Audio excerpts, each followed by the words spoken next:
अध्याय 5 है। अध्याय 5। दो चर वाले रैखिक समीकरण। रैखिक समीकरण, ठीक है। इसको बोलते हैं लाइनियर इक्वेशन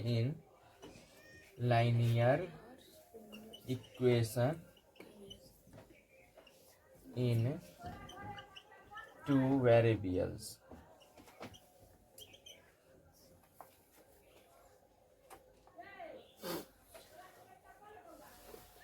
ठीक है, दो चर वाले रैखिक समीकरण, इंग्लिश में इसको बोलते हैं लाइनियर इक्वेशन। ठीक है, इन टू वेरिएबल्स मतलब दो चर वाले रैखिक समीकरण। अब दो चर वाला तो बताए हुए हैं, जैसे एक चर हुआ एक्स, एक चर हो गया वाई, हो सकता है पी रहेगा तो एक चर जेड रहेगा तो दो चर। एक ही लाइन में अगर दो गो चर दिया हो, एक्स भी और वाई भी, तो दो चर हो गया। रैखिक का मतलब होता है जिस पर कोई पावर नहीं हो, मतलब सिंगल हो।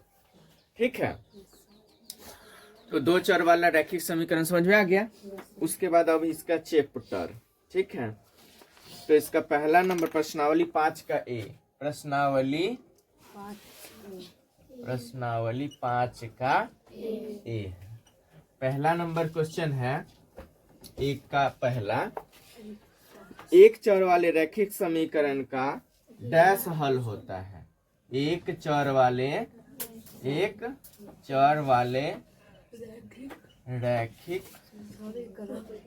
समीकरण का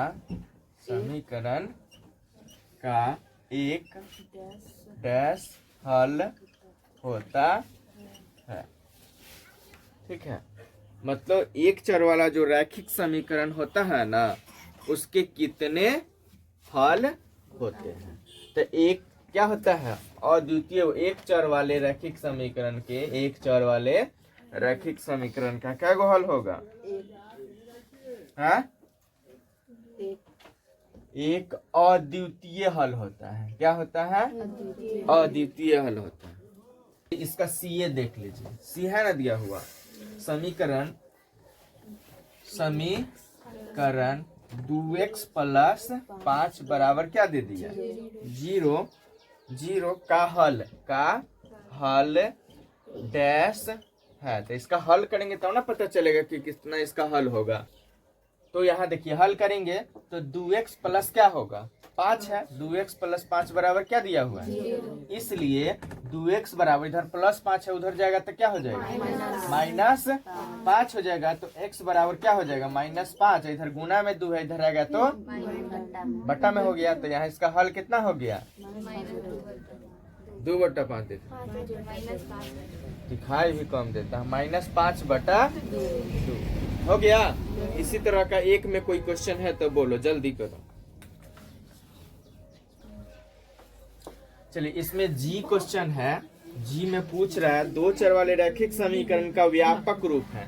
तो दो चर वाला जो रैखिक समीकरण होगा वो किस तरह का होगा? ठीक है, ये पूछ रहा है। तो दो चर वाला रैखिक समीकरण होता है ax plus by plus c बराबर क्या? 0 होना चाहिए। इस तरह का होता है। जैसे एगो हम एग्जांपल में बता देते हैं, जैसे 2x प्लस क्या? 3y या प्लस कितना? 7 बराबर क्या हो जाएगा?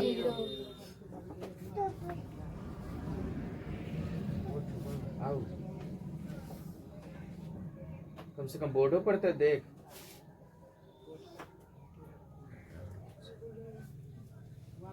तो इस तरह का मतलब एक में x होगा, एक में y हो सकता है। जही एक में p हो सकता है, एक में q हो सकता है। लेकिन दो गो चर हो गए। कितना चर? चौड़ अक्षर बताए हुए ना। ए से लेके जेड तक अगर मैथ में कोई अक्षर लेते हैं ना तो उसको क्या बोलते हैं? चर बोलते हैं। क्या बोलते हैं? अक्षर मतलब 1 से लेके 100 तक संख्या जो होता है ना वो क्या होता है? अक्षर होता है। ये बताए हुए हैं, कई बार बताए हुए हैं। तो इसमें अगर इस तरह का समीकरण होगा ना तो इसको बोलते हैं दो चर वाले रैखिक समीकरण। आ गया समझ में? एक में x होगा, एक में y होगा, एक विदाउट एक्स वाई वाला होगा, बिना एक्स वाई वाला होगा। तो इस तरह का होगा। और कोई बोलो। चलिए अब इसका दूसरा नंबर क्वेश्चन। दूसरा नंबर क्वेश्चन, रिक्त स्थानों की पूर्ति करे ताकि प्राप्त मान युग्म समीकरण 2 का है x बराबर 2y या प्लस कितना 3, यही ना है के हल हो। तो इसका पहला नंबर क्वेश्चन में है खाली जगह और माइनस कितना 1 है, मतलब x के जगह पर कितना देना है, कुछ नहीं दिया हुआ है, नहीं ना दिया हुआ है, और y की जगह पर कितना दिया हुआ है -1 दिया हुआ है। तो यहाँ क्या कर लेना, y जहाँ होगा ना उसके जगह पर क्या डालेंगे -1 डालेंगे, तो x का मान नहीं निकल जाएगा। तो यहाँ देख लीजिए x बराबर 2 गुने y को हटा के क्या डालना है -1 का प्लस कितना, तो हो जाएगा यहाँ पे 2 को -1 से गुना करेंगे तो क्या हो जाएगा, अब प्लस कितना, अब एक माइनस में है और एक प्लस में है तो घटेगा कि जुटेगा, तो 3 में से 2 घट जाएगा, तो प्लस वाला में से ना घट रहा है, तो 3 में से 2 घटेगा तो कितना हो जाएगा, कितना हो जाएगा, कौन बोला माइनस, बता दिए, इसीलिए बोल भी दिए हैं कि प्लस वाला बड़ा है, तो प्लस वाला बड़ा है तो इसमें से ना घटेगा, तो इसका चिन्ह लिखाएगा कि इसका चिन्ह लिखाएगा, तो 3 में से 2 घटेगा तो कितना हो जाएगा, यही हो जाएगा इसका आंसर, यहाँ पर भर देंगे कितना। इस तरह से अगर किसी संख्या देखना कि अगर आगे क्वेश्चन दिया हुआ है किसी में x छोड़े हुए तो किसी में y छोड़ दिए हुए हैं, तो अगर यहाँ पे क्या छोड़ा हुआ था, x छोड़ा हुआ था कि निकालना है, तो x अगर छोड़े हुए तो x से ना हमको x से बराबर ना निकला है। अगर मान लीजिए यहाँ पे y रहता, यहाँ पे क्या करता, x रहता और y नहीं रहता, ठीक है, y छोड़ देता तो हमको क्या करना पड़ता, x जो दिया हुआ रहता मान वही x के जगह पर मान डालते और इसका y का वैल्यू निकालते, हो जाएगा ना, कि और बताना पड़ेगा इसमें, चलिए उतारना है तो उतार लीजिए। 3 के ए में रिक्त स्थानों की पूर्ति करे ताकि प्राप्त मान युग्म समीकरण डैश के हल हो, ठीक है। तो एक बॉक्स दिया हुआ है जिसमें x और y दिया हुआ है, यही ना है, इसमें दे दिया पहला बॉक्स में -2, इसके बाद खाली जगह दे दिया, ठीक है। अगला में दे दिया y वाला लाइन में -3 और x को खाली छोड़ दिया, फिर अगला वाला में दे दिया x में 2 और इसको खाली छोड़ दिया, फिर इसको बाद दे दिया y में 0 और x में खाली जगह रिक्त स्थान दे दिया, फिर इसमें दे दिया y वाला में रिक्त स्थान और x वाला में यहाँ दे दिया 3, यही ना है। और समीकरण दे दिया हुआ है कितना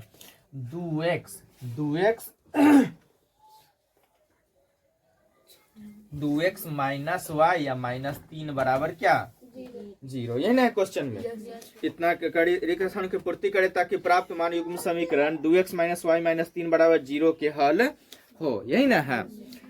तो यहाँ देख लीजिए पहला वाला बॉक्स में x में कितना दिया हुआ है, कितना दे दिया हुआ है, तो यहाँ 2 गुने क्या हो जाएगा, x को हटा के इसके जगह पर क्या डालेंगे -2, और माइनस कितना है y -3 बराबर कितना हो जाएगा 0, 2 को -2 से गुना कीजिएगा तो माइनस कितना हो जाएगा 4, -y बराबर -3 बराबर क्या हो जाएगा तो -4 और -3 कितना हो जाएगा -7, -y बराबर 0 हो जाएगा ना।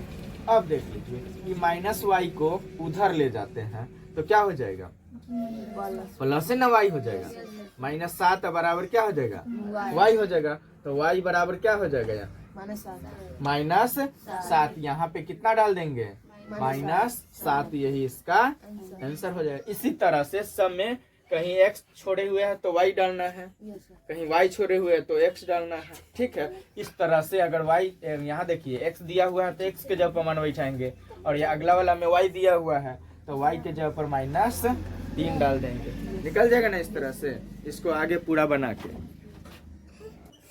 तीसरा नंबर का 3 के ए का ये ना है क्वेश्चन दिया हुआ है 2x माइनस y -3 बराबर 0 है। उसमें बताना दूसरा का दिया हुआ है ना कि -3 दिया हुआ y का मान, यही ना है y बराबर कितना दे दिया हुआ है -3, इसलिए क्या हो जाएगा 2x है ना। अब माइनस तो इसमें पहले से है ये है ना। अब y के जगह पर क्या देना है हमको,